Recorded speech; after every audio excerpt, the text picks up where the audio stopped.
আমরা প্রথমে ধন্যবাদ জানাই দেশের প্রধানমন্ত্রী যশস্বী নরেন্দ্র মোদীকে, যে তিনি আমাদের উদ্বাস্তু যারা ওপার বাংলা থেকে শরণার্থী, বাংলাদেশ পাকিস্তান থেকে আমরা যারা এসেছিলাম তাদের জন্য উনি সিএ আইন চালু করেছিলেন। এবং সেখানে দাঁড়িয়ে আমরা যারা শরণার্থী এসেছিলাম বা এখন আসছে তাদের জন্য উনি আইন করেছিলেন যে 31/12/2024 তারিখের মধ্যে যারা ভারতবর্ষে এসেছেন এই সমস্ত দেশগুলো থেকে নাগরিকত্ব আইনে তারা নাগরিকত্ব পাবেন।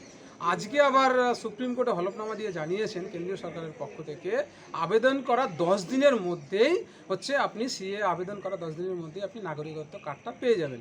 এটা একটা ঐতিহাসিক রায়। আবার ধন্যবাদ জানাই স্বরাষ্ট্রমন্ত্রী অমিত শাহ এবং দেশের প্রধানমন্ত্রী নরেন্দ্র মোদী এবং বিজেপি সরকারকে, যে তারা আমাদের আবেদন শুনেছেন। এবং সত্যি কথা বলতে যারা আমরা শরণার্থী হয়ে ওপার বাংলা থেকে এপার বাংলায় এসছে তাদের জন্য এটা সুখবর। এই সুখবরের জন্য আমরা কেন্দ্রীয় সরকার নরেন্দ্র মোদী এবং অমিত শাহকে অনেক অনেক ধন্যবাদ জানাই। আপনার নাম?